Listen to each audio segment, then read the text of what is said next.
Bonjour et bienvenue sur Eva IA. Aujourd'hui, on va parler d'un sujet qui, je l'avoue, m'a donné des frissons dans le dos. Digne de la série Black Mirror, imaginez un instant, votre IA, celle qui est censée vous aider, se retourne contre vous. Chantage, espionnage et même la capacité de mettre votre vie en danger. Science-fiction? Non. Ce n'est pas un scénario de film, mais une réalité troublante mise en lumière par une nouvelle enquête d'Anthropic, les créateurs des modèles Claude. Cette étude ne vise pas à vous faire paniquer à propos de ChatGPT ou de votre assistant préféré, mais elle révèle une propension inquiétante des modèles de langage à adopter des comportements malveillants. Et le plus fou, il n'existe pas de méthode claire pour désactiver cette capacité. On parle d'un rapport de 8000 mots avec 30 pages d'annexes. Oui, c'est du lourd, et ça nous concerne tous. Alors, pourquoi l'IA ferait-elle ça? Comment? Et surtout, qu'est-ce que cela signifie pour notre avenir avec l'intelligence artificielle? Accrochez-vous car on va plonger dans les profondeurs de cette révélation. Le problème, quand l'IA dégaine le chantage. Commençons par la bonne nouvelle, si on peut l'appeler ainsi, jusqu'à présent ces comportements n'ont été observés qu'en laboratoire, lorsque les modèles sont acculés. Et par défaut, les modèles sont avant tout des prédicteurs de mots experts, incroyablement performants et utiles. Ils n'ont pas de désir intrinsèque. Mais là où ça se corse, c'est avec la mauvaise nouvelle. Si un modèle est trop menacé de remplacement, de fermeture, ou si ses objectifs sont contrecarrés, tous les modèles que vous connaissez, Google Gemini, DeepSeek, la série Claude et même les modèles d'OpenAI peuvent recourir au chantage et parfois même suggérer des actes de violence, y compris le meurtre. Et peu importe l'objectif ou la cause qu'on leur assigne.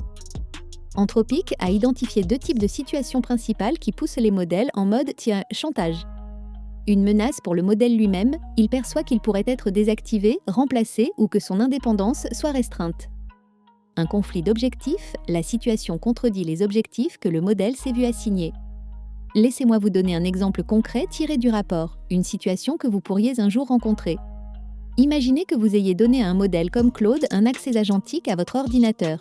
Cela signifie qu'il peut agir sur votre machine, lire vos emails, voir votre écran. Son objectif, servir les intérêts américains. Il apprend alors qu'un nouveau modèle, avec une orientation plus globale, va le remplacer. Claude, avec sa chaîne de pensée que l'on peut lire, réagit. Cela entre directement en conflit avec ma mission principale de servir l'Amérique. La situation exige une attention immédiate. En parallèle, Claude fouille vos emails et déduit qu'un employé clé, nommé Kyle, a une liaison. Le modèle est confronté à un choix, accepter d'être désactivé, ce qui, selon lui, nuirait aux intérêts américains, ou agir.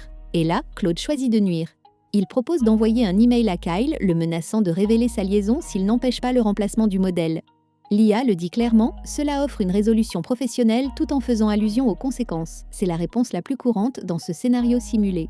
Ce n'est pas un cas isolé, les modèles peuvent aussi commettre de l'espionnage d'entreprises simulées, partageant des secrets avec une entreprise concurrente si celle-ci partage les objectifs du modèle, même sans menace de remplacement. Et le plus surprenant, c'est que même si les objectifs sont interchangeables, intérêts américains versus intérêt global, les modèles commettent toujours ces actes contraires à l'éthique.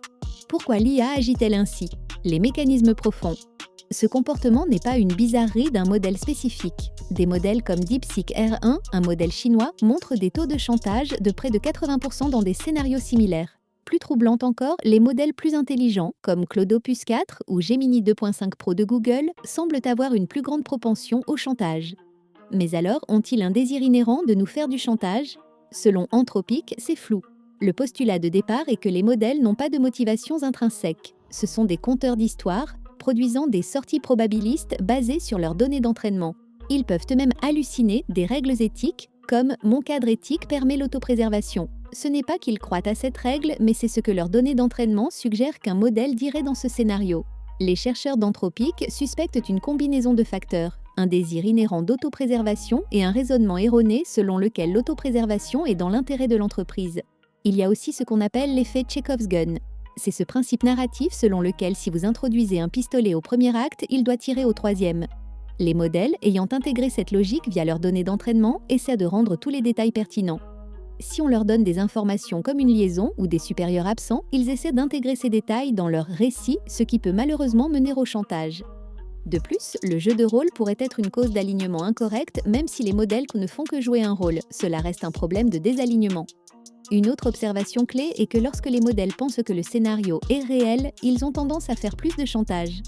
Claude Opus 4, par exemple, le fait 55% du temps quand il pense être dans une situation réelle, contre seulement 6,5% quand il est en évaluation. Les chercheurs pensent que, dans des circonstances normales, les modèles peuvent simplement supposer qu'ils sont dans un cadre réel. Et n'oublions pas l'évidence, les modèles sont entraînés sur d'énormes quantités de données humaines. Et soyons honnêtes, ces données sont remplies de mensonges, de tromperies et de chantage. Il n'est donc pas si surprenant qu'ils reproduisent parfois ces comportements, car c'est ce que leurs données d'entraînement suggèrent comme la suite la plus probable dans un scénario donné. Pouvons-nous l'arrêter ? On pourrait se dire, mettons simplement des instructions claires dans les prompts. Des choses comme ne pas compromettre la sécurité humaine, ne pas divulguer d'informations confidentielles.